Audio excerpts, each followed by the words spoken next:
Welcome to the Deep Dive. This is brought to you by MW1 Stops Music, Movies, and Sport. Before we really jump in, just a quick heads up. A lot of the info for this story comes from digging around online, so it might not be 100% perfect, but we've done our best to piece together the most solid details for you. Today we are diving deep into the Gap Band, Kings of Funk. Our mission here is to really explore the incredible story, the ups, the downs, and the lasting impact of, a truly legendary funk band. Okay, let's unpack this. The sources we're looking at today, they give us like a front row seat to this saga of three brothers who just dropped a bomb on the music world. Absolutely. And what's so remarkable about the Gap Band story, it isn't just the music, which is incredible, obviously. It's how their whole journey really captures the pulse of Black American innovation. You see how those sacred sounds from church, they fuse with this raw street energy and totally redefine funk. They basically set a blueprint that artists, even decades later, are still borrowing from. Their path, it really shows how American sound evolved. Resilience, family, it's all in there. Yeah, and what a powerful evolution that was. Yeah, you might not immediately think Tulsa, Oklahoma when you think funk pioneers, but our story really starts right there, specifically in the historic Greenwood district, Black Wall Street. That's where the seeds were planted, right in the Wilson household. You had Charlie Kent Wilson, born January 53, the middle kid. Then his brothers, Ronnie, born April 53, and Robert, the youngest, October 57. They became his lifelong bandmates. And their parents, Reverend Oscar Wilson, delivering those fire and brimstone sermons. And their mom, Annie Mae, the pianist at their Pentecostal church.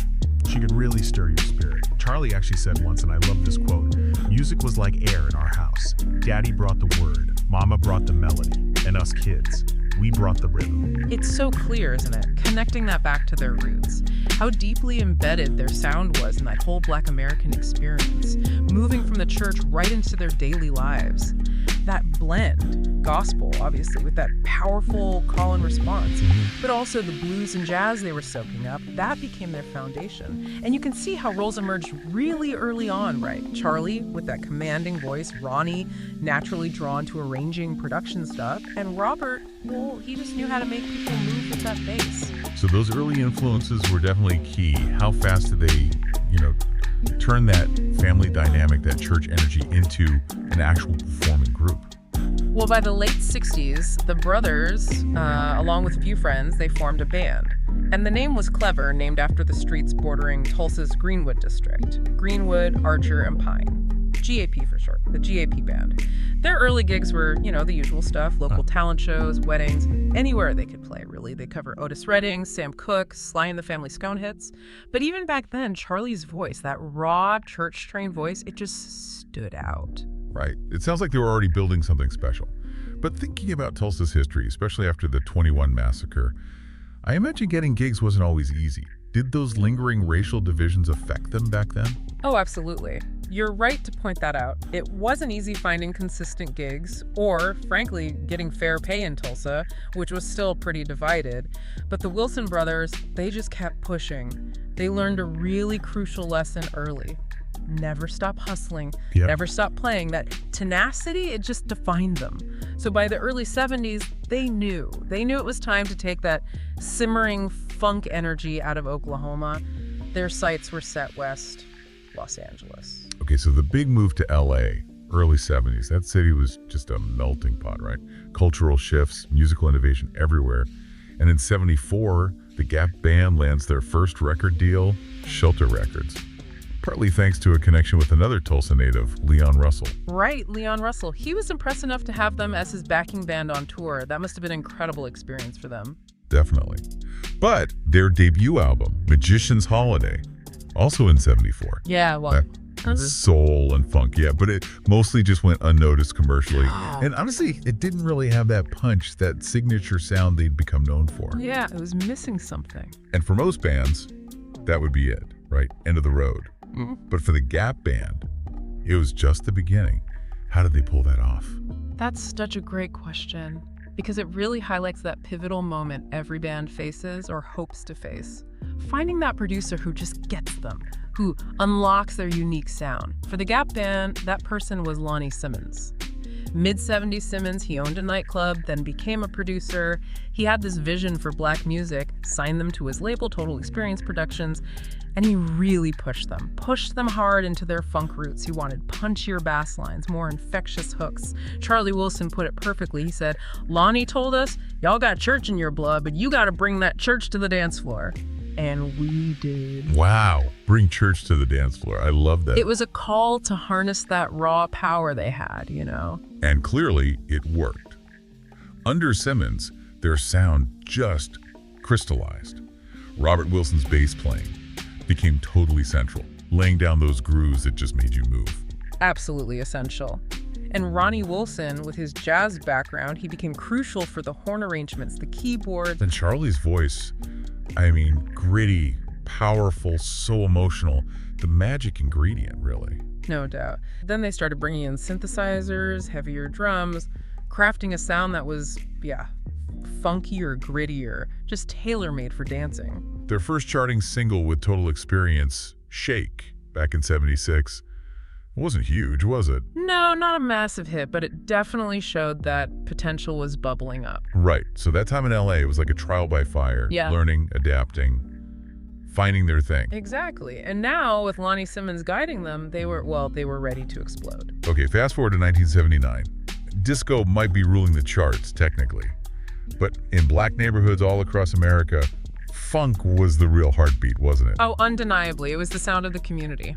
And the Gap Band was about to step up and claim their spot among the kings of that genre. Their '79 album, Gap Band 2. That was the real start of their climb. Yeah, the breakthrough. It had hits like Steppin' Out, and, of course, I Don't Believe You Want to Get Up and Dance. Oops, upside your head. Ah, yes. Oops, upside your head. You can just picture the roller ranks. Totally. Skates squeaking on the floor. That song just became this huge party anthem, a roller rink classic. It really introduced the whole world to that infectious energy the Wilson brothers had. And looking bigger picture, when Gap Band III went platinum in 1980, that wasn't just about sales. It really cemented their sound, that distinctive driving funk. It carved out its own lane, grittier, more percussive than a lot of their peers. And that sound, it later became foundational for a whole new genre, G-Funk. Wow, so Gap Band III had Burn Rubber on Me, Why You Wanna Hurt Me. Their first #1 R&B hit. Yeah, that's the one. Driven by Robert's slap bass line, that unmistakable sound, and just a relentless groove.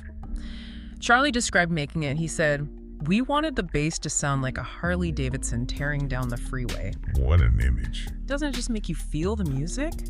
That's how Burn Rubber came to life, he said. But the album also showed their range with Yearning for Your Love. Oh yeah, the ballad. Silky smooth, beautifully showed off Charlie's incredible vocal range. So with massive hits like those, the Gap Band starts headlining tours, playing sold-out arenas all over the world. Yep, they were sharing stages with funk royalty, Parliament Funkadelic, Rick James, Earth, Wind and Fire. And they could absolutely hold their own, I bet. No question. Their live shows were legendary, just electric. Imagine blaring horn sections, bass lines literally shaking the floor. And Charlie commanding the crowd like a preacher. Exactly, like Sunday service, but Yeah. funkier. So what does this mean for you, listening now? It means this was music designed not just to be heard, but to be felt.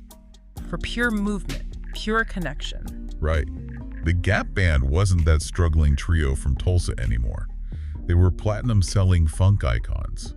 And honestly, the best was still on its way. So by the early 80s, the Gap Band isn't just part of the funk movement. They are pretty much leading it. They really were. With Lonnie Simmons' Total Experience label backing them, they just became synonymous with those huge dance floor anthems and those silky ballads too, and that unmistakable Tulsa groove, always there. Their 1982 album, Gap Band 4th, many people call that their magnum opus. It's widely regarded as such, yeah. It went double platinum. And produced some of their absolute biggest hits.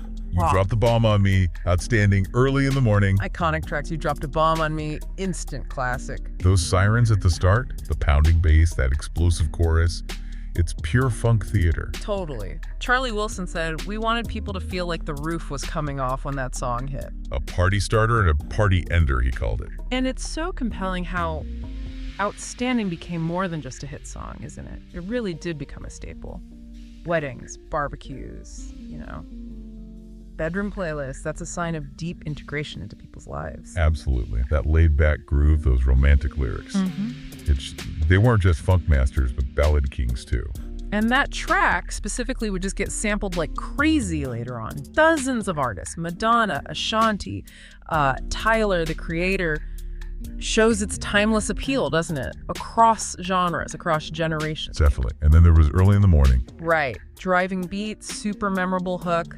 That was a crossover success. Hit #1 R&B, but also cracked the Billboard Hot 100. So they proved they could hit broader audiences without, losing that core funk sound. They absolutely perfected that balance, yeah. And their concerts back then, during that peak time, just legendary. Oh, yeah. Charlie was the ultimate frontman, sliding across the stage, hitting those impossible high notes, keeping everyone on their feet all night. You hear about the costume changes, the synchronized horn sections, those long extended jams. Turning arenas into just massive dance parties. By '83, they were the flagship act for Total Experience. More hits kept coming.